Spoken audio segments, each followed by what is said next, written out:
नील का अविरल अविकल बहता है जब अनिल महा, ऐसा अनुभव जन जन करते अमृत मूल का अनल रहा। सिर तक कपड़ा पहना कप कप कपता जगत रहा, किंतु दिगंबर मुनिपन से न विचलित हो मुनि जगत रहा। अब देखिए बस पहले आपको बताया था क्षुधा परिसह, फिर पिपासा परिसह, अब यहाँ पर शीत परिसह की चर्चा चल रही है।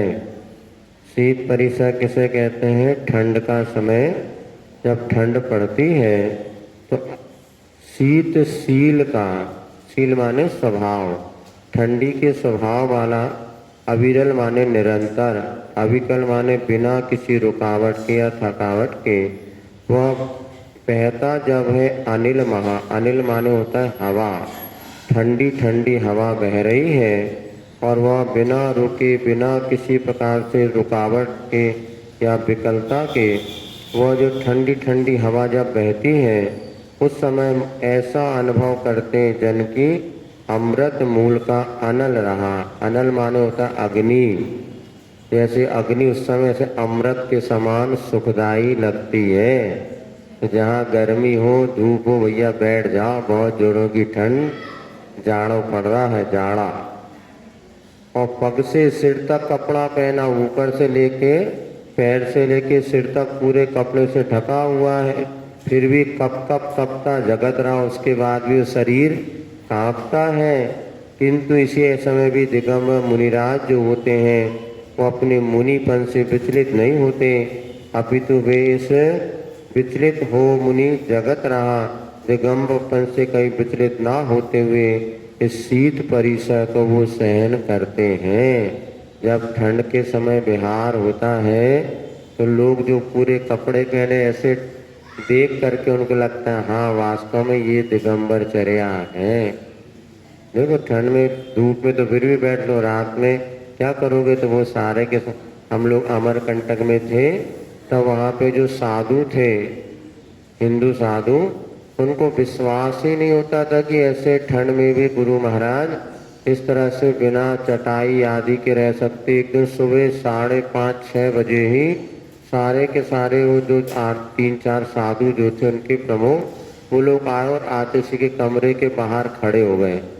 अब देखेंगे दरवाज़ा खुलता है तो क्या होता है, अंदर क्या है। जब दरवाज़ा खुला तो उन्होंने देखा आचार्य महाराज खाली तख्त पर बैठे हुए थे और वो उन्होंने वहाँ ना कोई चटाई ना कोई रजाई ना कोई गद्दा, तो देख करके जैसे दरवाज़ा खुला सबका मस्तक जो है श्रद्धा से अभिभूत होकर के गुरु के प्रति झुक गया। तो ये 93 की बात है। उस समय हम लोग जब पहुँचे थे 15 जनवरी को, ऐसी ठंड पड़ती थी गाड़ियों के ऊपर बर्फ जम जाती थी 93 में। उस समय तो बहुत अमरकंटक में खुलना भी और ठंड भी वहाँ वैसा पड़ता था। हाँ, ऐसे समय वहाँ पर भी ये तो शीत परिसर को सहन करते हैं, उष्ण परिसर गर्मी को सहन करते हैं। कैसे करते हैं? तन से मन से और वचन से उष्ण परिसह सहते हैं, हो निज जाते बहाव में ना बहते हैं, परम तत्व का बोध रहे, उनकी यश गाथा गाने में निस दिन यह मन ली। अब उष्ण परिसर भयंकर गर्मी पड़ती है और ऐसी गर्मी पड़ती कि दिन भर पानी पीने के बाद भी गला सूखता रहता है। और वे मुनिराज जो 24 घंटे में एक बार भोजन पानी रहते हैं और ऐसी गर्मी पड़ती कि शरीर का पानी तो घंटे भर में सूख जाता है, फिर भी मन से तन से वचन से इस गर्मी आदि परिसर को सहन करते हैं और तन के प्रति निरीह वृत्ति रखते हुए अपने आत्म तत्व का ध्यान करते हुए पंचेंद्रियों के विषयों के बहाव में कभी भी नहीं बहते। परम तत्व का बोध प्राप्त करने वाले ऐसे यति जयवंत रहे और उनकी यश गाथा गाने में हमारा यह मन हमेशा लीन रहे, ऐसी यहाँ पर भावना आई गई है। ठीक है, चलिए अब अपन आगे की पढ़ाई करते हैं। भेद प्रभेद जो अपन पढ़ रहे थे, पेज नंबर 55 नंबर पेज। सब याद होते जा रहा है आगे पाठ। होशियार तो बहुत हो गए सब। अब देखो ये सब भेद प्रभेद याद करते चलो। हाँ?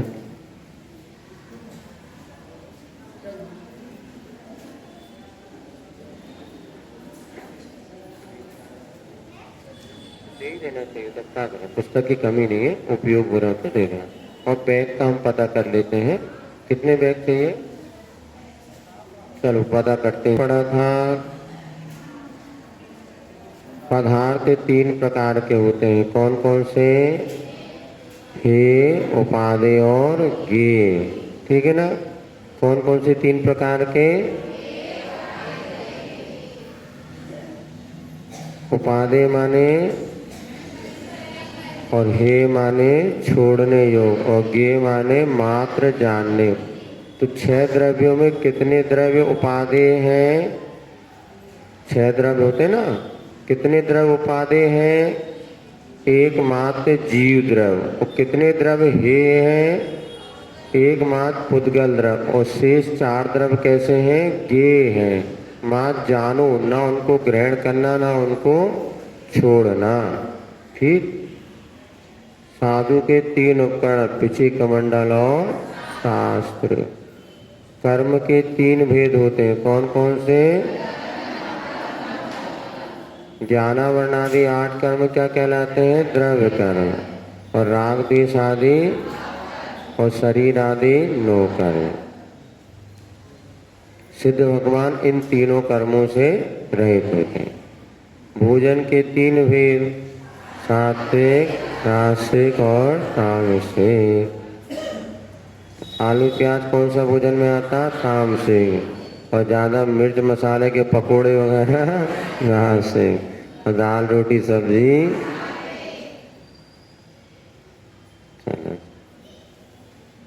रत्न प्रभा के 3 भेद बताए थे, खर भाग, पंख भाग और अबहुल भाग। जाप 3 प्रकार की, मानसिक, वाचनिक और विमान 3 प्रकार के, इंद्रक, श्रेणीबद्ध और प्रकीर्णक। अब इसके बाद लक्षण के 3 भेद हैं, ये थोड़ा सा आपको कठिन हो जाएगा, फिर भी नाम समझ लो।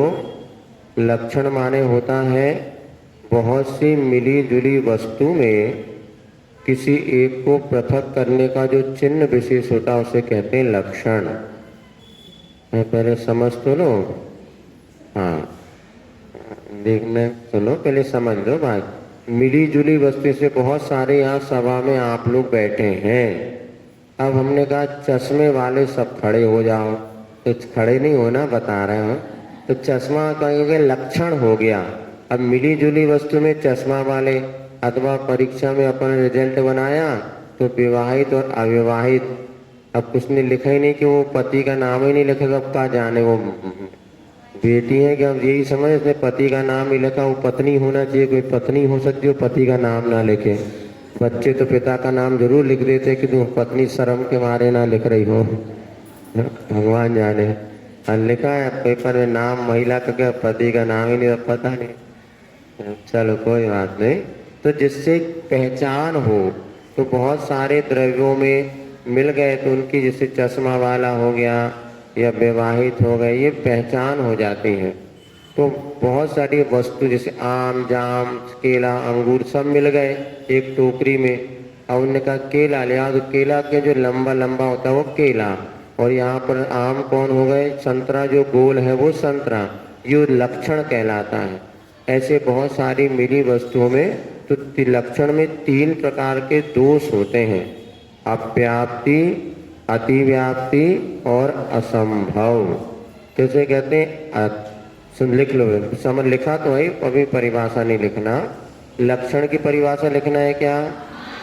बहुत सारी मिली हुई वस्तुओं में, बहुत सारी मिली हुई वस्तुओं में किसी एक को अलग करने के लिए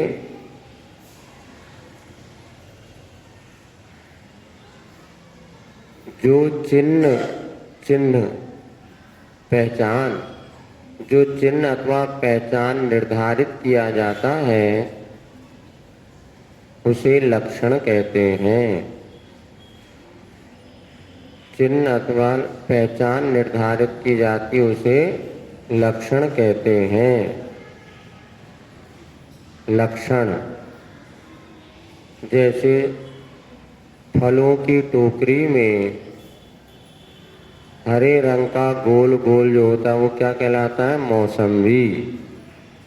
हरे रंग का गोल आकार वाली मौसम्बी होती है, तो हरा रंग क्या हो गया? उसका लक्षण हो गया। ठीक। अब ये लक्षण 3 प्रकार आ गया, नहीं आया? अरे फल की टोकरी रखी है, मौसम्बी बुलाना तो कैसे बुलाओगे? बोलो। हरे रंग की है, गोल है, तो हरा रंग और गोल क्या हो गया? उस मौसम्बी का लक्षण हो गया, जिससे उसकी पहचान हो। जैसे तुम्हारे यहाँ बोलते फलाने चंद जी के नाम, अब एक सारे मनोज 4-5 हैं, तो कोई उन्होंने बताइए फलाने मनोज, ढिमके मनोज, एम के XYZ, तो ये उसका लक्षण हो गया, जिससे उसकी पहचान हो। बहुत सारी मिली जुली वस्तु में किसी एक वस्तु को पृथक करने की, जैसे 6 द्रव्य है, सुन नहीं रहे, सुन तो लो। 6 द्रव्य में जीव का लक्षण क्या है? ज्ञान दर्शन। क्योंकि 6 द्रव्य में इसकी पहचान अलग करने के लिए कैसे जानेंगे? जो ज्ञान दर्शन वाला है वो जीव है। इसी प्रकार पुद्गल का लक्षण क्या है? स्पर्श रस गंध वर्ण। क्योंकि 6 द्रव्य में पुद्गल को पहचानना तो कैसे करेंगे? जिसके पास वर्ण रस हो वो पुद्गल है, ऐसा समझना। अब यहाँ पे अव्याप्ति, अतिव्याप्ति और असंभव ऐसे दोष होते हैं। अब वैसे अव्याप्ति माने जो पूरे के पूरे लक्षण वस्तु में ना पाए जाए। जैसे अभी समझ लो, लिखना बिल्कुल, लिखोगे तो कुछ समझ में नहीं आएगा। लिख तो मोबाइल से रिकॉर्ड करके लिख लेना, पहले समझ तो लो। जैसे हमने कहा गाय का लक्षण, पशु का लक्षण सींग। पशु किसे इसके सींग होते हैं, सही है कि गलत? पशु का लक्षण सींग गलत हो, सभी पशु के सींग थोड़ी ना होते। खरगोश के सींग होते क्या? गधे के सींग होते क्या? लेकिन पशु का लक्षण सींग, ये अव्याप्ति हो गया, जो सभी पशुओं में नहीं पाया जाता, किसी एक में होता, किसी अव्याप्ति। अतिव्याप्ति क्या होता है? जो दूसरों में भी पाया जाए। अब हमने कहा गाय का लक्षण सींग, गाय वो होती जिसके सींग होते हैं, सही है कि गलत? और पशु के सींग नहीं होते? भैंस के सींग होते नहीं होते? हिरण के होते? तो ये अतिव्याप्ति, दूसरों में भी पाया जाता है, एक पूरे में सभी में नहीं पाया जाता। अव्याप्ति, जो दूसरे में पाया जाए वो अतिव्याप्ति, कि गाय के सिवा और भी पशुओं के सींग होते हैं। यदि हमने कहा जो सींग वाला होता है वो गाय है, तो ये कौन सा लक्षण हो गया? ये दोष हो गया, क्योंकि अन्य पशुओं में भी लक्षण पाया जाता है। इसको कहते हैं अतिव्याप्ति। अव्याप्ति सब में नहीं। पशु सींग, पशु का लक्षण सींग कहने से अव्याप्ति, गाय का लक्षण सिर कहने से अतिव्याप्ति। और इसमें तीसरा पूछा असंभव। अब गाय का लक्षण, पशु का लक्षण वो है जो पशु उड़ता है। तो पशु उड़ता कि पक्षी उड़ता है? तो ये असंभव, पशु उड़ ही नहीं सकता, उड़ने वाला तो पक्षी होता है। तो पशु का लक्षण उड़ना हमने बनाया, पंख वाला पशु होता है, तो पशु के पंख होते क्या? असंभव। तो ये इस प्रकार से 3 दोष होते हैं। आप दिमाग कम लगाना, सिर्फ उदाहरण लिख लो। है गाय का, पशु का लक्षण सींग, पशु का लक्षण सींग, ये कौन सा हो गया? अव्याप्ति दोष। गाय का लक्षण सींग, अतिव्याप्ति दोष। और पशु का लक्षण पंख, जिसके पास पंख वो पशु कहलाता है। गलत है कि सही है? असंभव, पशु के पास कभी पंख नहीं। आए समझ, इतना ही समझो, ज्यादा नहीं समझ, दिमाग खर्चा हो जाएगा, वैसे है नहीं है। पशु का लक्षण सींग कहना क्या हो गया? अव्याप्ति। गाय का लक्षण सींग कहना, क्योंकि दूसरों में भी पाया जाता है ना। और इसके बाद क्या हो गया? पशु का लक्षण पंख कहना असंभव, क्योंकि वो होता ही नहीं है। ये तीन, ये न्याय वगैरह में लक्षण आते हैं, आपको ज्यादा नहीं, नाम बाज याद रखो। अव्याप्ति, अतिव्याप्ति और असंभव। जो सब में ना पाया जाए तो अव्याप्ति, जो सभी में मतलब किसी एक में ना पा करके अन्य में भी पाया जाए तो अतिव्याप्ति, जो पाया ही ना जाए तो असंभव। ठीक है।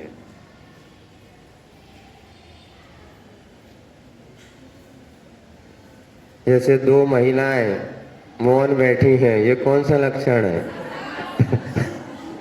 ये असंभव है ना। क्यों बनना आ रहे हो? वो सब समझ गए, असंभव दूर। चलिए, पुरुष में भी ऐसा होने लगा आजकल। अब व्रतों की अपेक्षा पात्र तीन प्रकार के, कल आपको बताया था। पात्र किसे कहते हैं? जहाँ पर दान आदि देने की, ग्रहण करने की जो योग्यता होती है, इनको पात्र, दान देने पर स्वर्ग और मोक्ष की परंपरा से प्राप्ति होती है, उसे पात्र कहते थे। तो वहाँ पे तीन पात्र बताए थे, उत्तम, मध्यम और जघन।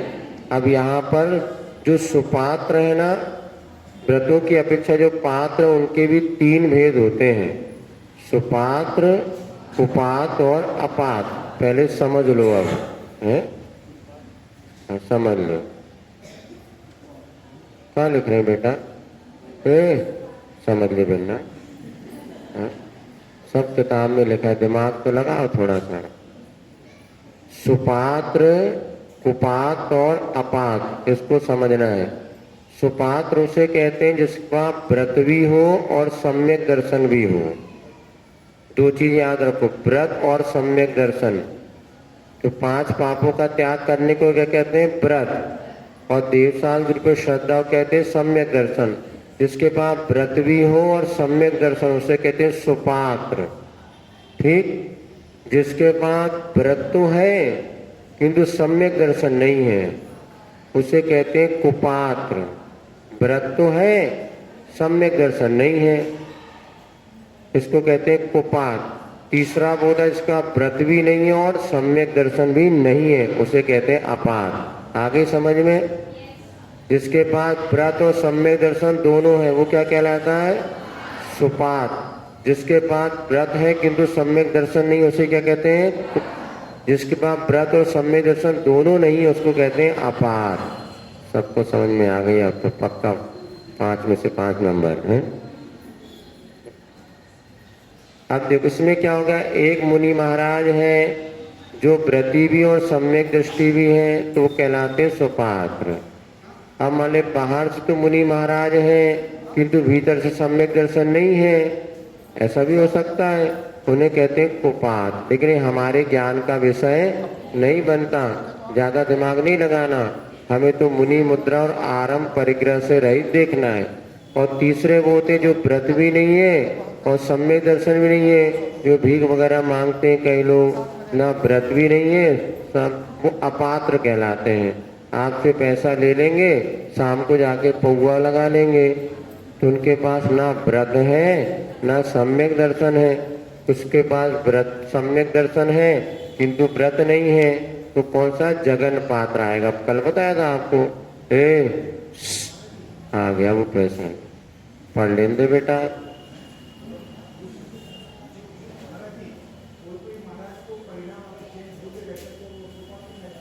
हाँ, परिणाम कैसे है तो हो जाएंगे, आ जाएंगे, उसमें क्या दिक्कत है? क्या हो गया? हाँ हाँ, सबके होते रहते, अंतर अंतर मूर्त में परिणामों में परिवर्तन आता रहता है।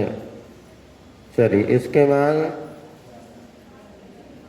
हाँ हो गया ना, सुपात कुपात और अपात हो गया क्लियर। लिखना दिखा तो दिया। कुपात्र में अपात्र ना, पात्र की सबसे पहले दिन लिखाया था, कब देखो दो परसों लिखाया था। पात्र तीन होते, उत्तम मध्यम जघन। देखो उसमें तीन प्रकार, 17 नंबर पे लिखाया था। जो हमारे पापों को पुण्य में बदल देते हैं, ऐसे मुनिराज आदि को पात्र कहते हैं। पुण्य को पाप में बदलने का साधन है दान। तो पात्रों को दिया हुआ सुनो, सुपात्र में दान देते हैं तो आपको कई गुना फल मिलता है। कुपात्र को दान देते तो विपरीत फल मिलता है, और अपात्र को दान देने से कोई फल नहीं मिलता। जैसे भूमि होती है, एक माली एक अच्छी उपजाऊ भूमि है, उसमें आप बीज बोएंगे तो बहुत कई गुना फसल मिलेगी। और एक कमजोर भूमि है, उसमें बोएंगे तो फसल तो मिलेगी लेकिन उतनी अच्छी फसल नहीं मिलेगी। और बंजर भूमि में बीज बोएंगे तो बीज ही नष्ट हो जाएगा। जाना तो नहीं जाना? तीन प्रकार की भूमि हो गई, एक उत्तम, एक मध्यम और एक बिल्कुल जघन्य में कुछ भी नहीं होगा। आपने गेहूं का बीज बोया तो 10 दाने भी नहीं निकलेंगे, वहीं बीज जल गया, उसको कहते हैं अपात्र। तो आप पूछेंगे क्या ये जो भिखारी वगैरह आते हैं इनको दान दे कि नहीं दान दें? इनको दान देने का निषेध नहीं है, किंतु वो करुणा दान है, उससे आपको कोई पुण्य मिलेगा ऐसा नहीं। करुणा दान के अंतर्गत दे सकते हैं, लेकिन धार्मिक दृष्टिकोण से ये अपात्र माने जाते हैं, दान के पात्र। अभी इधर आप देंगे, उधर देखो दारू पियेंगे, सिगरेट पियेंगे, नशा करेंगे, और रोटी देंगे तो रोटी नहीं चाहिए हमें, क्या चाहिए? इसलिए हमने देखा कई लोग क्या करते हैं, हमने एक व्यक्ति को देखा था, वो अपने दुकान के सामने मुरमुरा, जानते मुरमुरा, मुरमुरा, चना और पानी, ये उसके एक बोरी भर के मुरमुरा रहते, एक टंकी भर के चना रखता और पानी रखता मटका। जिसको भी आना हो चना खाओ, मुरमुरा खाओ और पानी पियो और अपने घर जाओ। पैसा वो किसी को 1 रुपये नहीं देता। अभी हमने देखा अशोकनगर में एक व्यक्ति रोज 100 लड्डू बनाता है। लड्डू के 100-150 क्या के गक्कड़ होते ना, गक्कड़ पहले बनती थी घर में, गाकड़ जानती तुम्हारे? हाँ, गाका पाटी माटी तो बेकार चीज है, जो गक्कड़ में स्वाद था वो किसी में नहीं। कोयले की सिगड़ी पे जो गक्कड़ बनाई जाती थी ना, सिक करके वो उसमें बनी था। अभी भी हमने देखा वो गक्कड़ बनाता था, अब पता नहीं, हमें 15 साल हो गए, वहाँ चातुर्मास के बहुत साल हो गए। गक्कड़ बनाता, उसमें गुड़ डाल के बढ़िया गक्कड़ के लड्डू बनते, और वो बढ़िया 2-2 लड्डू सब गरीबों को बांटता। अब बरसों से वो बांटता और लगभग बताते 50-100 लोगों को रोज उसको कम से कम 200 लड्डू बनाता है। और सुबह से लाइन लगती, गक्कड़ खाओ लड्डू के साथ बढ़िया, और जो कुछ देता होगा पानी पियो और जाओ, पैसा किसी को नहीं देता। क्योंकि आज हर व्यक्ति से पैसा चाहता है, और उसको पाप को भैया तुम कर दे, नहीं आप तो पैसा दे दो। हमारे पास भी कई लोग आते, बीमार हैं तो चश्मा बनाना है तो चश्मा बनवा दे, तो चश्मा नहीं बनवाना, आप तो पैसा दे दो। तो ये क्या हो गया, पैसे से सब आजकल, लेकिन वो भी अपात्र की दृष्टि, सम्यक दृष्टि है तो उसको जघन्य पात्र माना हुआ है। इसीलिए दान दे मन हर्ष विषय, लेकिन पात्र की हमें खोज कर लेना चाहिए। लिख लिया ना तीनों, और लिखाने की जरूरत नहीं है, दिमाग तो है। अब दिमाग से लिखा आपको तो हमेशा याद रहेगा, इसलिए पहले समझ लो, बाद में अपने मन की परिभाषा बना के लिखो तो ज़्यादा अच्छा रहता। अपन समझते नहीं है, फिर पड़ोस की कॉपी देखते, क्या लिखा, फिर क्या लिखा, फिर आधा अधूरा लिखते हो, और फिर सब क्या बताओ, कहते नंबर नहीं दिए महाराज। चलिए इसके बाद होते हैं कर्म भूमियाँ 3 होती हैं, तो भरत क्षेत्र, ऐरावत और विदेह क्षेत्र। कर्म भूमि उसे कहते हैं, पहले आपको बताया था, जहाँ के व्यक्ति दीक्षा आदि धारण करके मोक्ष जा सकते हैं, स्वर्ग जा सकते हैं, नरक भी जा सकते हैं, ये कर्म भूमि। अथवा जहाँ पे असी मसी कृषि आदि षट कर्म किए जाते हैं उसको कर्म भूमि बताया था। 6 प्रकार के कर्म होते ना, उस दिन असी मसी कृषि शिल्प सेवाओं वाणिज्य। जो कहने नहीं आए थे उनको लग रहा पता ही नहीं महाराज। देखो पेज नंबर 58 पर 8 नंबर पेज पे लिखा है 6। तो 6 सटकर्म होते हैं। 6 कर्म के द्वारा जो आजीविका चलाते हैं वो कर्म भूमि कहलाती है। और जहाँ पर कल्प वृक्ष से सब कुछ मिलता है उसे भोग भूमि कहते हैं। तो 3 ही कर्म भूमि है। हम जहाँ पर है भरत क्षेत्र और एक ऐरावत क्षेत्र और एक विदेश क्षेत्र, ये कर्म भूमियाँ मानी जाती। इतने लिखो ज़्यादा, भरत ऐरावत और विदेश, ये 3 कर्म भूमियाँ हैं, बाकी सब भोग भूमि है, ऐसा समझना है। सेम ऐसा भी ऐरावत क्षेत्र होता है और विदेश क्षेत्र में 32, लेकिन विदेश क्षेत्र से हमेशा मोक्ष जा सकते हैं, भरत ऐरावत से हमेशा मोक्ष। अब द्रव्य की 3 अवस्थाएं होती हैं, कौन कौन सी? उत्पाद, व्यय और द्रव्य। क्या पूछना है? विदेह में चतुर्थ काल जैसा रहता है, लेकिन वो भी कर्म भूमि, क्योंकि वहां से भी लोग मोक्ष जाते हैं। विदेह से आज भी मोक्ष जाते हैं। ऐरावत अपने भरत क्षेत्र जैसा होता है, वहां भी मोक्ष नहीं है अभी, वहां भी कोई, वहां भी पंचम काल चल रहा है, अपने जैसे लोग वहां पर हैं। वहां पे हुंडा और सर्पी काल है, वहां भी ऐसे भानपुरा होगा, ऐसे वहां पर पढ़ रहे होंगे लोग हमारा। चलिए, ऐसे बप्पा भी वहाँ होंगे, वो भी होंगे। चलिए, द्रव्य की 3 अवस्थाएं कौन कौन सी? उत्पाद, व्यय, द्रव्य। अपन पढ़ते ना महावीर अष्टक में, यदि ये चैतन्य मुकुरे भावा चिदृता समम भांति द्रव्य जनिल संतोष। द्रव्य, उत्पाद और व्यय। उत्पाद माने क्या होता है समझ लो पहले। उत्पाद माने उत्पन्न होना, व्यय माने नष्ट होना, और द्रव्य माने बने रहना। जैसे इधर देखो, ये उंगली है, ये अभी कैसी दिख रही है? सीधी, और मोड़ दिया तो टेढ़ी। तो किसका व्यय हुआ? सीधेपन का व्यय हो गया। टेढ़ेपन का क्या हो गया? उत्पाद हो गया। उंगली जो के तो बनी है, उंगली तो उंगली है। सीधापन का व्यय, टेढ़ेपन का उत्पाद, और उंगली जो के तो बनी, इसको कहते हैं द्रव्य। अब एक और उदाहरण समझ लो। आप सुनार के यहाँ पर गए, भैया ये हमारी अंगूठी हमें पसंद नहीं आ रही, इसको तुम तो कुंडल बना दो या चैन बना दो। तो अंगूठी सोने की थी, उसने अंगूठी को तोड़ दिया, तो क्या हो गया? व्यय। और चैन का क्या हो गया? उत्पाद। किंतु सोना का क्या हुआ? द्रव्य। तो जो का तो बने रहना ये कहलाता है द्रव्य। नई पर्याय का उत्पन्न होना उत्पाद, पुरानी पर्याय का नाश होना, और जो के तो बने। लिख लो, उत्पाद माने नई पर्याय का उत्पन्न होना। जैसे चैन का बनना, सोने की चैन बनना, नई पर्याय का उत्पाद होना, जैसे सोने की चैन बनना। व्यय माने होता है पुरानी पर्याय का नाश होना, जैसे अंगूठी का टूट जाना।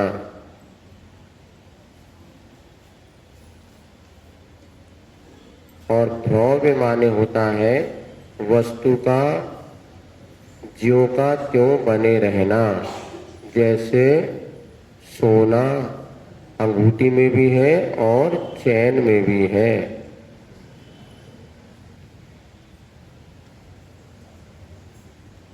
कितने बज गए हैं? कितने बज रहे हैं? देखिए तो ना घड़ी, आज लेट हो गए, कोई बात नहीं, कल लेट ना हुई हो। है क्या कर सकते? स्कूल में होता तो 20 रुपये फाइन लगते थे। कितने रुपये फाइन लगते?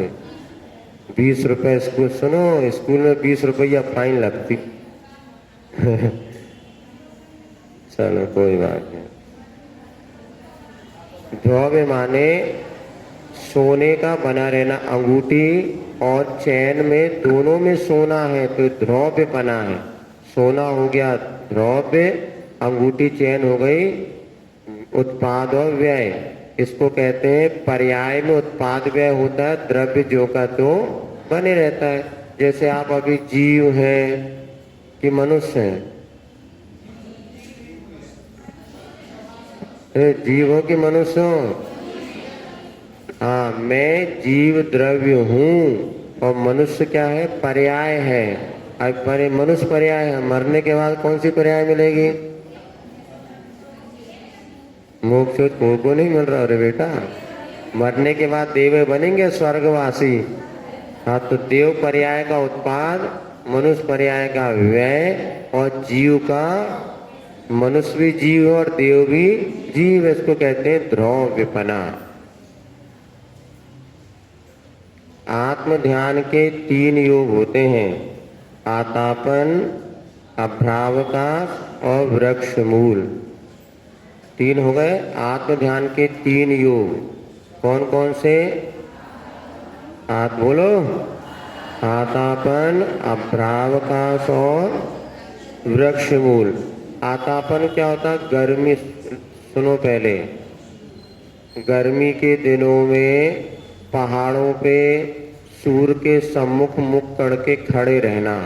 खूब गर्मी है, पर्वत पर चले गए महाराज और जहाँ सूर्य उदित हो रहा उसकी तरफ मुख करके खड़े हो गए, इसको कहते हैं आतापन योग, तपना। गर्मी के दिनों में सूर्य की किरणों के नीचे बैठ करके अपने आप को तपाना, ये कहलाता है आतापन योग। अभी समझ लो, पहले परिभाषा अपनी लिख लेना। क्या करना? गर्मी के दिनों में सूर्य के नीचे रह करके तपना। अब चाहो पहाड़ पे चले आओ चाहे कहीं रहो, तो ग्रीष्म काल में सूर्य के नीचे तपना वो कहलाता है आतापन योग। इसके बाद शीत योग, अभ्रावकाश। अभ्रावकाश माने क्या होता है? आकाश। तो ठंड के दिनों में खुले आकाश के नीचे बैठ करके शीत ठंड को सहन करना। कमरे में नहीं, बिल्कुल चौपाट पे जहाँ पर ठंडी हवा चल रही, बिल्कुल बीच में, वहाँ पर खुले आकाश के नीचे बैठ करके ठंड को सहन करना। ये कौन सा है? अभ्रावकाश। अभ्र माने क्या होता है? आकाश। तो आकाश के नीचे ठहरना। इसके बाद वृक्ष मूल, तो वर्षा काल में पेड़ के नीचे बैठ के तपस्या करना। क्यों? वृक्ष कई बार क्या होता है, वैसे बारिश आई 1 घंटे में चली गई, अब पेड़ के नीचे आप बैठो तो घंटों उसकी टप टप टप वो टपकता, उसमें बहुत ठंड लगती है। वैसे ठंड पेड़ के नीचे आप बैठ तो उसको भी सहन करते मुनिराज। ये 3 प्रकार के योग होते हैं। आज पंचम काल में इतना सहन नहीं है, तो पहले चतुर्थ काल में ऐसे मुनिराज साधना करते थे। योगी भक्ति आप लोगों ने पढ़ी ना, इसमें है योगी भक्ति, वो पढ़ा देंगे। उसमें मुनिराज कैसे 3 प्रकार के योग को सहन करते हैं। तो पहला दिया आतापन योग में क्या करना? सूर्य के नीचे खड़े होकर के तपना। कितने संक्षेप में लिख लो, सूर्य के नीचे खड़े होकर के तपस्या करना, तपना। अभ्रावकाश में होता है खुले ठंड के दिनों में खुले आकाश के नीचे खड़े होकर अथवा बैठ करके साधना करना। और वृक्ष मूल में क्या होता है? वर्षा ऋतु में पेड़ के नीचे बैठ करके साधना करना। ये अब वृक्ष मूल वर्षा योग माना जाता था। ठीक है, इस प्रकार से आपके 3 चीज क्या क्या होती हैं ये अपन ने पूरी पढ़ ली, कुछ भी नहीं छोड़ा। 2 में तो कुछ छूट भी गया था, लेकिन 3 में एक आध छूटा क्या? नहीं छूटा, सब बता दिए। इसको भेद प्रवेद जरूर आप याद रखेंगे। और अभी समय है और आगे पढ़ लेते। भक्ति तो आप लोग पढ़ लेना, योगी भक्ति इस पुस्तक में दी है। आज सबका होमवर्क है योगी भक्ति पढ़ के आना है, इसमें दी है। चलिए आगे अपन पढ़ते हैं, सरल चीज है? चार क्या क्या होते हैं? चार, ठीक। 3 का चैप्टर पूरा हो गया। चार क्या, वैसे देखो विस्तार तो बहुत है, यदि आपको विस्तार से पढ़ाएंगे तो बहुत सारा विषय बता सकते हैं। अभी संक्षेप में आपको भेद प्रभेद का ज्ञान हो जाए, विशेष पढ़ना तो और आगे समय की अनुकूलता से ग्रंथों में आप पढ़ेंगे सब विषय मिलेगा। अभी जिज्ञासा मन में पैदा होनी चाहिए, यार हमने ये पढ़ा, ये कैसा होता है, आगे क्या स्वरूप होता है। विद्यार्थी का एक लक्षण है उसके मन में जिज्ञासा, जिज्ञासु होना, हमेशा जानने की इच्छा होना, ये विद्यार्थी का लक्षण है। आ रही बात समझ में?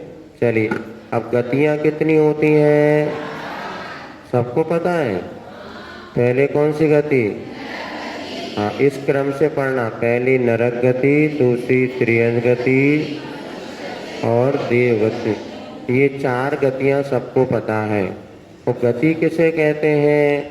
तो हाँ सुनो सुनो, गति नाम कर्म के उदय से जो अवस्था विशेष प्राप्त होती है उसे गति कहते हैं। अब जैसे बता रहे हैं आपको, सुन लो पहले, समझो। अपन यहाँ पर है तो यहाँ पे तो पशु भी रहते हैं, देव भी रहते हैं, लेकिन हम कहलाएंगे मनुष्य गति के जीव। क्यों? क्योंकि गति नाम कर्म को वजह से हमें जो अवस्था मिलती है ना उसको कहते हैं गति। तो 8 कर्म होते हैं, उसमें एक नाम कर्म है, तो नाम कर्म एक गति नाम कर्म है। तो लिख लो, गति नाम कर्म के उदय से, गति नाम कर्म के उदय से प्राप्त होने वाली अवस्था विशेष को गति कहते हैं। गति नाम कर्म के उदय से प्राप्त होने वाली अवस्था विशेष को गति कहते हैं। अब जैसे मनुष्य गति किसे कहते हैं?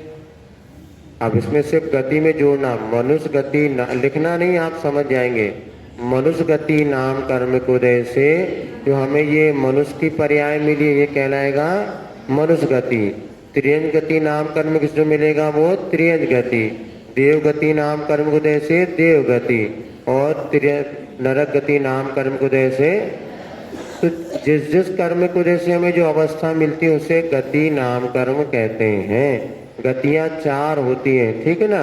अब ये नरक गति के जीव मर के कितनी गति में जा सकते हैं? तो 2 गति में जाते हैं, त्रियंज गति और मनुष्य गति। नरक गति के जीव मर के कहाँ कहाँ जाते हैं? त्रियंज गति के जीव मर के कहाँ जाते हैं? तो चारों गति में जा सकते हैं। त्रियंज गति के जीव मर करके चारों गति में जा सकते हैं। मनुष्य गति के जीव मर के चारों गति में जा सकते हैं। देव गति के जीव मर करके मात्र 2 गति में जाते हैं, नरक और नहीं, मनुष्य और त्रियंज, ठीक है ना। तो मनुष्य और त्रियंज चारों गति में जा सकते हैं, हाँ लिखना, मनुष्य और त्रियंज चारों गति में जा सकते हैं, और नारकी और देव 2 ही गति में जाते हैं, वो मनुष्य और त्रियंज, ठीक। मनुष्य मर के कितनी गति में जा सकता है? चारों गति में, और त्रियंज चारों गति में, नारकी 2 गति में, और देव ये भी 2 गति में जाते हैं। गतियां 4 होती हैं।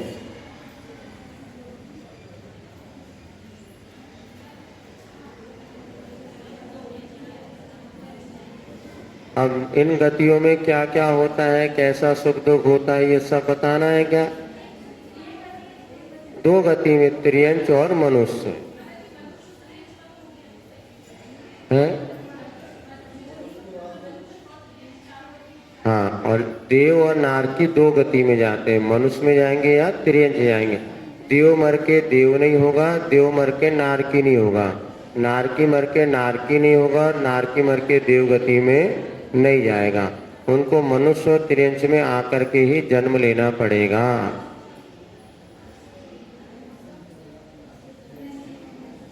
और एक बात और सुन लो, हाँ लिख लिया, इतना आ गया समझ में? अब सुन रहा है? तो सबको लिख लें दो पहले। लिख लिया?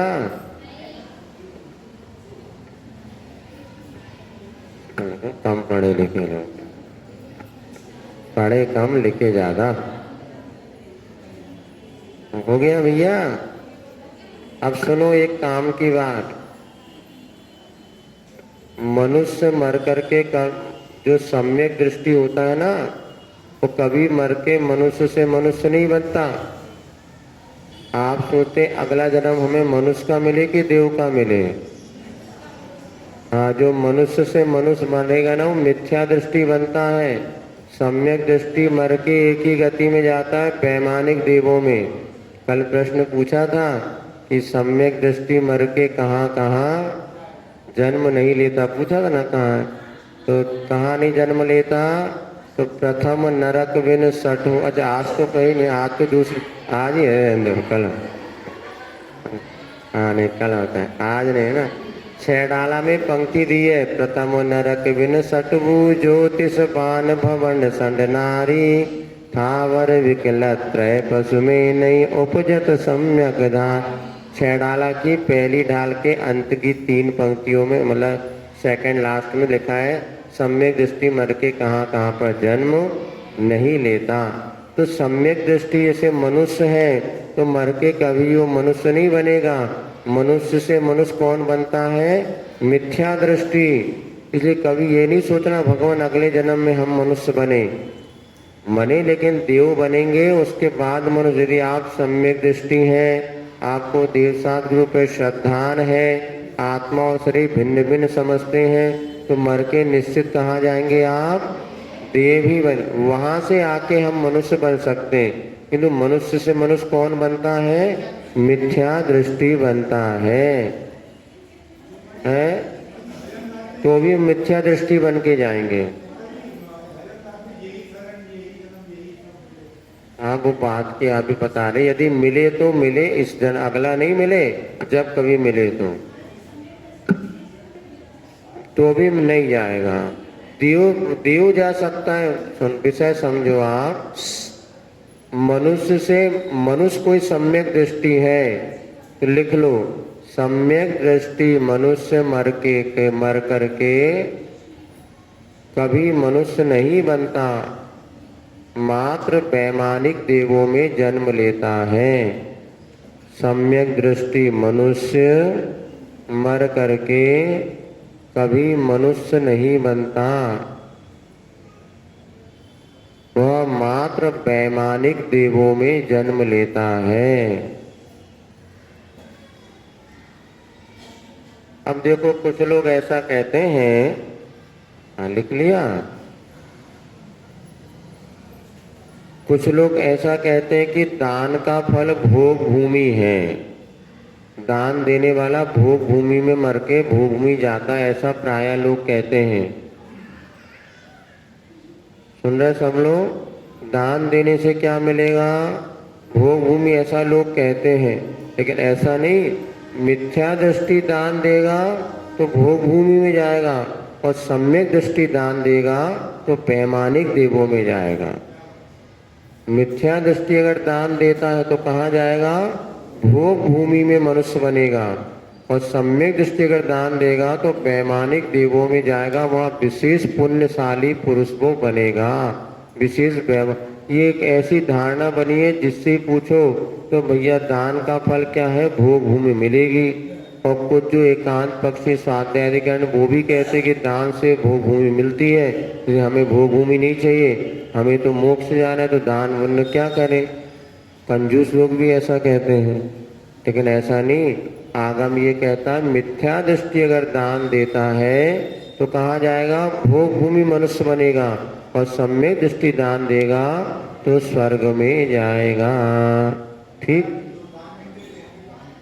तो उनके तो नीचे व्यवस्था है ही, फिर सारनाथ के चिन्ह तो बन नहीं है।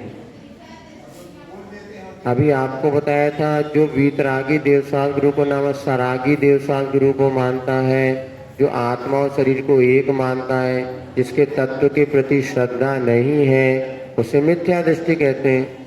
जिसके पास मिथ्या, तो बहिरात्मा में लिखा है था ना, तीन प्रकार के आत्मा, बहिरात्मा लिखाया था, बहिरात्मा का हो, मिथ्या दृष्टि का हो, एक अर्थवाची, सम्यक दृष्टि का और अंतरात्मा का हो, एक अर्थवाची। ठीक, चलिए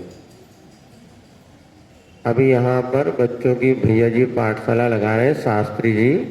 तो वैसे अपन ने बैग तो बच्चों को दिया है, लेकिन कुछ बच्चों को भी बैग नहीं मिला। तो जिनके पास अतिरिक्त, कई लोग बैग ले गए हैं क्योंकि इस क्लास में भी नहीं आ रहे और बैग का उपयोग नहीं हो रहा, यदि अतिरिक्त किसी के पास हो तो बच्चों के लिए भैया जी को, शास्त्री जी को कल ला के दे देना, तो बच्चों को दे देंगे। तो जिनके पास अतिरिक्त एक्स्ट्रा हो तो ऐसा उपयोग कर लो, क्योंकि पाठशाला के बैग अभी पुनः 8-10 बैग बनवाने से कोई मतलब नहीं है। यदि अतिरिक्त किसी घर 2-2, 3-3 हो, एक में कहा वो भैया जी को दे देना, उन्हें 8-10 बैग चाहिए हैं बच्चों के लिए। तो हमने कहा महिला मंडल से पता कर लेंगे। चलो देख लेना, वो भैया जो है यही वाले दो अच्छे अच्छे, नहीं जिनके वो क्या हुआ, जो बच्चों को ये मिल गए ना तो दूसरे बच्चों को वो अच्छा नहीं लगेगा। तो हैं अभी निकलेंगे 10-25 बैग तो ऐसे घरों में होंगे जो पहले दिन आए थे और अभी तक नहीं आए। अड़ोस पड़ोस में पता करना, तो बच्चों के काम आ जाएंगे। नए बनवाने से कोई प्रयोजन अभी सिद्ध नहीं हो। 8-10 ही बच्चे क्या पढ़ रहे हैं ना उनके पास, देखो बच्चे आने लगे रोज। अब वो 8 जिनको बैग नहीं मिला उनको लग रहा है कि हमारे क्या होगा। चलिए देख लेना, आप व्यवस्था बना लेना। ओम, कल चुपचाप ला के व्यवस्था शास्त्री जी को दे देना, वो बच्चों को बांट देंगे। नाम वाम ना लिखाओ। इस प्रकार से अपन ने 4 क्या होती है चीज़ें पढ़ ली। यदि आपको और विशेष जानकारी चाहिए तो अपन कल देखेंगे। आज क्या पढ़ना है, चलो ये तो आपके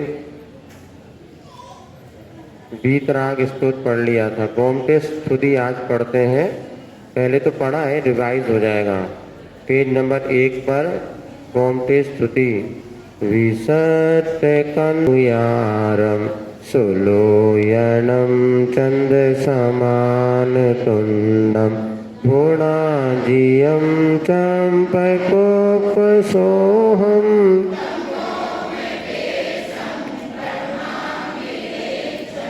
अच्छाई सचम जलकांतगंडम आवाहुदोलंत सुकन्नपासम गएन्द्र संडो जलवाहुदंडम तम गौम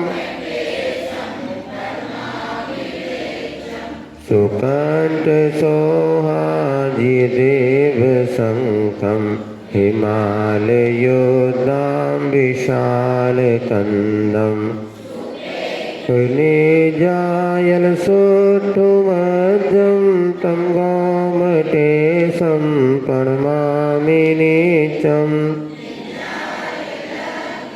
परिभासमानं सिंहामणि सवसुचेदियाणं तिलोय संतोषै पुण्यचन्दं तं गोमटेशं प्रणमामि समकन्तमहाशरीरं भवावलीलद्सुखापरोक्तं देवेन्द्रवेन्द्रचिपाय पोमं तं गोमटेशं मरोजो न च भीयजोतो न चाम्बरे सतमनो विशुद्धो सप्पादिजन्तो फुसरो न कंपो तं गोमटेशं प्रणमामि नीचम् आसां न जोपो कदि सच देति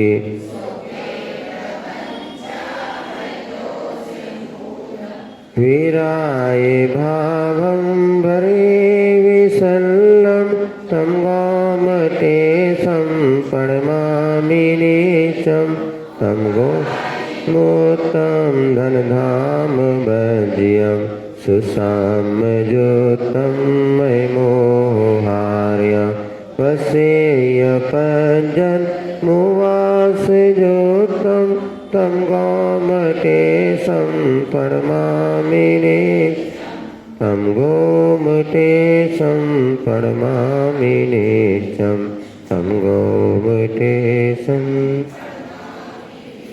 चलिए पेज नंबर 68 हाइकू याद हुए नहीं हुए?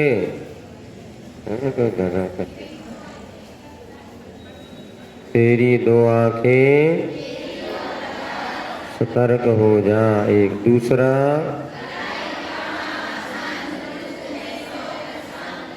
तीसरा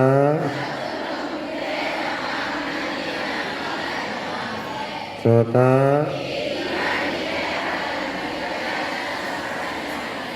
पांचवा छठा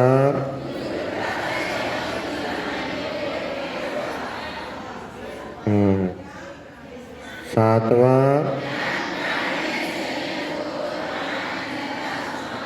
आठवां नौवां। हाँ ये बताया था, जब पढ़े लिखे हो या अपढ़, कई बार ऐसे वेग आते हैं जिसमें ज्ञान सब एक तरफ धरा रह जाता है। जैसे नींद आए तो पढ़ा लिखा हो या अनपढ़, जब नींद आए तो कहीं पर भी हो सो जाता है। इसी प्रकार अनेक प्रकार के कर्म उदय होते हैं। इसीलिए वहाँ पर ज्ञान कब तक काम करता है? जब जागृत अवस्था हो। अब आगे बताते हैं 10वें नंबर पे, साधु वृक्ष है छाया फल प्रदाता जो धूप खाता। साधु वृक्ष के समान है जो मीठे मीठे फल तो देता है किंतु स्वयं धूप खाता अर्थात कष्टों को सहन करता है। साधु वृक्ष जैसे सारे के सारे कष्टों को सहन करता है, धूप भी खाता है, बारिश ठंड, किंतु वो सबको मीठे मीठे फल देता है। इसी प्रकार साधु जो होते हैं वो अनेक कष्टों को सहन करते हुए भी दूसरों को सुखी बनाने का प्रयास करते, उनको सन्मार्ग दिखाते हैं। ये बात है, मानने वाले बहुत कम होते हैं। सुनते तो सब हैं किंतु सुनने के बाद भी पुरानी धारणा को बदलना बहुत। महाराज पढ़ा रहे हैं ये सत्य है किंतु हम पढ़ रहे हैं ये हमारा भ्रम है। किसी ने कहा हम पढ़ा रहे हैं ये सत्य है, हम समझा रहे हैं ये सत्य है, किंतु सामने वाला पढ़ रहा है और सुन रहा मान रहा है, ये समझना भ्रम है। क्योंकि बहुत कम लोग होते हैं जो कि सुनने के बाद जीवन में उतार पाते हैं। उतारने का मन बना ले तो भी बहुत मुश्किल है, क्योंकि जो व्यक्ति की धारणा जैसी बन गई उसको समझाना बहुत कठिन होता है, और नई पीढ़ी को तो और कठिन है। हम कई बार सोचते क्यों ज़्यादा इनके दिमाग खराब करना। जैसे जो कि आपके नहीं कह रहे, एक बहुत श्राविका बहन जिसने व्रत लिया, आजीवन व्रत लिया, उसके बाद वो कहने लगे कि हमें अफसर बनना है, यूपीएससी या एमपीपीएससी। हमने कहा बेटा इतने व्रत अब काय को क्या रखा इसमें? नहीं, वो कुछ बन के छोड़ना है, दिखाना है कि हाँ अरे हमने कहा जी तो मोक्ष मार्ग का विपरीत हो गया। जब छोड़ना ही है तो इतनी 5 साल मेहनत कर रहे, ये कर रहे, इससे बढ़िया अपन व्रत नियम संयम लिया, माला फेरो, कर्म कटेंगे, निर्जरा होगी, विशुद्धि बढ़ाओ। लेकिन कहाँ समझ में आने वाली। नहीं, 5-7 साल निकाल दिया, अभी तक ना उनका सिलेक्शन हुआ ना कुछ हुआ, लेकिन बस उनको प्रसन्नता है कि हमने धारणा मतलब ऐसी बनी है आजकल। और सब जो बस 2-4 लाइन पकड़ दिया, उनने कहा वे ये कर रहे, वे ये कर रहे, हमें भी ये करना है, लेकिन कोई दिमाग नहीं लगा रहा कि इसमें कितना सरल है। आज डॉक्टर बनने के लिए कम से कम प्राइवेट अस्पताल में 1 करोड़ 2 करोड़ हो तब डॉक्टर बन पाते, लेकिन उसके बाद भी और डॉक्टर के पास अब दया नहीं बची। वो तो इलाज जो करता है कितना पैसा है पहले देख लेता, उस अनुसार इलाज करता है, और पैसा नहीं है तो भाग दे जाओ सरकारी अस्पताल है। क्या करें, समस्या ये कि तुमको भी संतुष्टि नहीं है ना, कोई डॉक्टर 5 रुपए में दवाई देता तुम्हें विश्वास ही नहीं होता जब तक वो 5,000 की रिपोर्ट ना लिखवा ले। दो ही तरफ से, और उनके लिए जो, जब सोचो जो 2 करोड़ में डॉक्टर बनेगा, क्या फ्री में दवाई लिखेगा क्या? कहाँ से लाएगा? जेब से लगाएगा क्या? अभी तो आप चले और ना वो भर्ती करे तो बताना डॉक्टर साहब थोड़ा सा सिर दुख रहा है, तुरंत भर्ती करेंगे। पता भर्ती करेंगे तो 5,000 का बिल बनेगा, और नहीं भर्ती करेंगे तो 5 रुपए की टेबलेट पे बोल कर पहले भर्ती करो नहीं तो गड़बड़। वो तो अच्छा हुआ तुम अभी आ गए, आधे घंटे बाद को बचते ही नहीं। अब देखो अरे डॉक्टर साहब बहुत है, आप बनाओ कौन से प्रकरण है। मतलब डॉक्टर ही रटा रटाया है, आप देखना मेरे, अरे पहुँचो जल्दी लाओ, बस 5 तुम आधे घंटे लेट हो जाते ना तो बहू बचती नहीं। और सबसे ज़्यादा डॉक्टरों का भला होता है तो बुजुर्गों से, क्योंकि उन्हें ठीक होना नहीं और बिल का बिल बनना है। और हमारे पास आओ तो मरबे की कला सिखा दें, काहे तो फालतू खर्चा करो। आर्ट ऑफ डेथ, समाधि मरण। लेकिन क्या करें, परिवार वालों की समस्या ना ले जाए तो लोग उनके प्राण खा जाए कि बहू बब्बा को तुम ले नहीं गए, बीमार पड़े तो ये हो गया। लेकिन वास्तव में हर 60 साल से जो ऊपर होगा उनको अपने, यदि अपन व्रत से धर्म से जुड़े तो बच्चों कह के लगो जब हम तबीयत बिगड़े तो हमें किसी महाराज माता जी के पास ले जाओ, अस्पताल में ले जाके फालतू में गोली ये सब नली मली डलवाने से अच्छा है किसी साधु की संगति में समाधि मरण करवाओ। और होता है, और कई बार तो ऐसा होता है। अभी एक शिखर जी में एक दादी अम्मा थी, उनके तो संलेखना की पूरी स्थिति हो गई थी, घोषणा कर दी थी। आचार्य महाराज के पास आए और आचार्य महाराज ने उनको कोई उपाय बताया, पेट में उनको कोई फोड़ा वगैरह हो गया था और अलसी वगैरह कोई उपाय बताया, वो लगाया और 10-15 दिन में बहू पूरी ठीक हो गई। पूरे गांव सब जगह घोषणा की दादी अम्मा की संलेखना चल रही है, किंतु आचार्य जी ने थोड़ा सा उपाय बताया, वो बिल्कुल ठीक हो गई। और अभी 1.5 साल हो गए, अभी तक वो जिंदा है। अभी एक जो भैया यहाँ पर आता है, सुनो आप लोग, अभी वो भैया एक आता, उसके पिताजी को पैर में इतना बड़ा घाव हो गया था, आधा पैर उनका सड़ सा गया था। अंग्रेजी वगैरह सब दवाई कराई, कोई तो माँ तो उन्होंने यूट्यूब में कोई देसी पत्ता देखा, पौधा, उसको बांधना शुरू किया। बता रहा था डॉक्टर ने पैर काटने का कह दिया था और लाखों रुपए लगा दिया, कुछ नहीं हो रहा था। माँ तो उन्होंने देसी एक पत्ता लगाना शुरू किया। आज वो माँ 10% बचा 90%। वो यही भोपाल का एक बच्चा आता, उसको उन्होंने पहले हमें पैर दिखाया था, इतना सारा गल गया था। और जब उसने देसी दवाई कोई चटनी पीस करके लगाना शुरू किया, अभी रोज 2-4 दिन भैया आता है, नीरज उसका नाम है, वहाँ बैरागढ़ में वो रहता है। उसने बताया पहले और अभी आके मरा 90% ये देसी दवाई से मुझे अंग्रेजी वालों ने तो लाखों रुपए लेने के बाद भी वह उस लाभ नहीं मिला। हमारे आयुर्वेदिक देसी दवाइयों में इतनी शक्ति है, लेकिन हमने क्या उसको करना ही। कभी जो बुखार उखार आता ना बच्चों को, सबसे बढ़िया एक तेल है चंदन मला लाक्षादी। अभी चंदन मला लाक्षादी बुखार आने पर जिनको भी आना सर्दी खा, उसकी आप मालिश करो तो उससे बस सिर को छोड़ करके पूरे शरीर में, इससे उनका बुखार कंट्रोल होता है। ये फिटकरी होती ना, फिटकरी को अच्छे सेंक लो और उसका थोड़ा सा पाउडर बना करके एक सरसों के दाने, ये चना बराबर, यदि पानी के साथ ले लिया जाए उससे भी बुखार दूर होता है। पहले अपनी इतनी सर्दियाँ दवाई होती थी, लेकिन अब क्या हो गया, हमने सब डॉक्टर के पास जाते हैं, पहले वो इंजेक्शन गोली आदि लगाते हैं और कई दिनों को उसमें योग बन जाता है। फिर भी आदमी डरा तो हुआ है और चिकित्सा ने उनको भयभीत बना दिया है। तो यहाँ पे साधु वृक्ष है, छाया फल प्रदाता जो धूप आता। 11वां, परिचित भी अपरिचित लगे स्वस्थ ध्यान में। जब हम स्वस्थ होते हैं तो मोक्ष, कहना चाहिए मोक्ष हमारे अध्यात्म की दृष्टिकोण में, जब परिचित भी अपरिचित लगे ना, समझ लेना हमारा ध्यान बहुत अच्छा है। कौन है हम नहीं जानते, परिचित है फिर भी आप नहीं पहचान, समझना आप स्वस्थ ध्यान में हैं। जिसको जानते नहीं फिर भी ये तो हमें देखा तो था, कभी दिखे तो थे, सारी रिश्तेदारी लगा रहे, तो स्वस्थ ध्यान ने इसका फिर वर्णन आपको बाद में करेंगे, समय आपका हो गया। कल का यहाँ पर रिजल्ट परीक्षा का आ चुका है।